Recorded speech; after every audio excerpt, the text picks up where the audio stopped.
Assalamualaikum warahmatullahi wabarakatuh.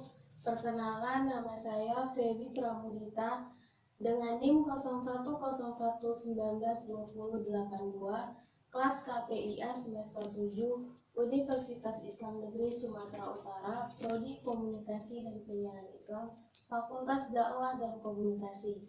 Ini adalah ceramah dari mata kuliah Praktikum Retorika Dakwah atas bimbingan Bapak Dr. Haji Azhar Sitompul MA. Hari ini saya akan bercerita. Hari ini saya akan membawakan sebuah ceramah yang berjudul Janganlah Mengumbar Aurat. Bismillahirrahmanirrahim. Alhamdulillahillazi hadana lihaza wa ma kunna linahtadiya laula an hadanallah.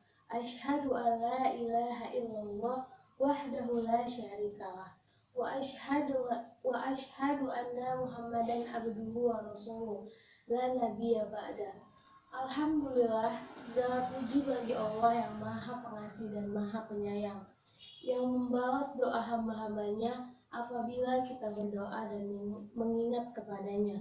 Puji dan syukur kehadirat Allah Subhanahu wa Ta'ala, yang mana atas berkat rahmat dan hidayahnya kita masih bisa berkumpul bersama-sama di tempat yang kita cintai ini.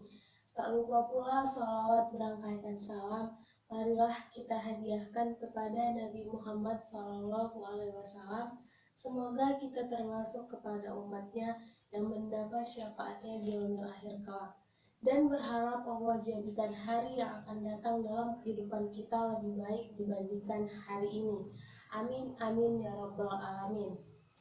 Hadirin yang saya hormati, izinkan saya menyampaikan ceramah singkat mengenai orang yang mengumbar auratnya akan selalu diperbudak oleh nafsunya. Maka dari itu mengumbar aurat sangat dilarang dalam agama. Surat Al-Ahzab ayat 59. A'udzubillahi minasyaitonirrajim. Bismillahirrahmanirrahim. Ya ayyuhan nabiyyu qul li azwajika wa banatika wan nisa'il mu'minina yudnina 'alaihinna min jalabihinna zalika adna ayyurafna fa'la yudzain wa kannallaha ghafurur rahim, yang artinya, hai Nabi, katakanlah kepada istri-istrimu, anak-anak perempuanmu, dan istri-istri orang mukmin, hendaklah mereka memakai jilbabnya ke seluruh tubuh mereka. Yang demikian itu supaya mereka lebih mudah untuk dikenal. Karena itu mereka tidak diganggu, dan Allah adalah Maha Pengampun lagi Maha Penyayang. Jadi maksud dari surah Al-Ahzab tersebut adalah dijelaskan bahwa larangan menyakiti, menghina, dan mengganggu Nabi dan orang-orang yang beriman. Allah lalu memerintah perempuan mukmin, khususnya istri-istri Nabi, agar mengenakan jilbab supaya terhindar dari gangguan dan hinaan orang-orang yang jahat. Jilbab adalah baju longgar yang menutupi baju dan kerudung wanita atau baju luar bagi wanita. Di Indonesia, jilbab dikenal sebagai penutup kepala wanita. Jilbab harus memenuhi beberapa kriteria, yakni tidak transparan dan menutupi kepala, leher, serta dada. Sebelum ayat ini turun, pakaian wanita merdeka dan budak hampir sama.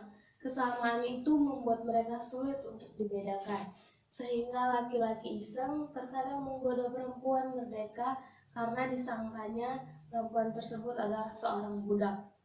Demi menghindari gangguan semacam itu dan menjaga kehormatan wanita muslimah, yang demikian itu agar mereka lebih mudah untuk dikenali sebagai perempuan beriman yang terhormat sehingga mereka tidak diganggu.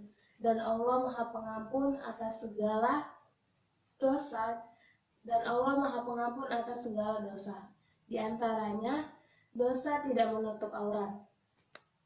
Allah Maha Penyayang kepada semua hambanya.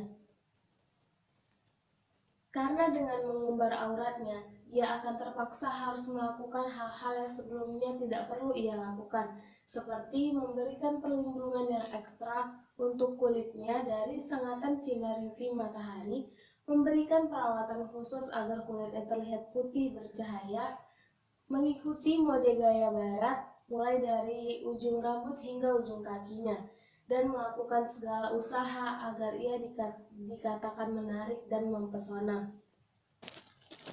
Selain merugikan dari sisi finansial, juga mendatangkan banyak bahaya dan dosa. Ironis memang keadaan mereka. Merasa berat dan enggan menjadi hamba Allah, padahal Allah Azza wa Jalla telah memberikan kenikmatan yang sangat banyak kepadanya. Namun mereka malah bersusah payah menjadikan dirinya sebagai budak setan dan hawa nafsunya. Inilah sebabnya mengapa wanita yang mengumbar auratnya terkesan murahan dan rendahan. Mereka mengira dihormati, padahal direndahkan. Lihatlah mereka bagaimana disandingkan dengan barang dagangan atau sebagai penghiasnya atau penglarisnya. Karena memang ketika itu ia menjadi budak setan dan nafsunya, serta enggan menjadi hamba Allah yang maha mulia. Hadirin yang dirahmati oleh Allah Subhanahu wa Ta'ala, Allah memerintahkan kepada seluruh hambanya untuk senantiasa menutup aurat dari orang-orang yang bukan mahramnya. Menurut para ahli fikih, aurat merupakan bagian tubuh yang harus ditutup sebagaimana yang diperintahkan oleh Allah Subhanahu wa Ta'ala dan para rasul. Dan ada banyak sekali dalil dan hadis tentang menutup aurat bagi umat muslim yang menjadi landasan dari adanya perintah ini. Salah satunya yaitu hadis riwayat Abu Daud yang artinya, "Wahai Asma, sesungguhnya seorang wanita apabila telah balik atau mengalami haid, tidak layak tampak dari tubuhnya kecuali ini dan ini," seraya menunjuk muka dan telapak tangannya. Maka dari itu, marilah kita sama-sama meningkatkan kesadaran diri untuk menutup aurat dan menjaga diri dari pedihnya siksa api neraka. Saya rasa cukup sekian ceramah saya pada hari ini.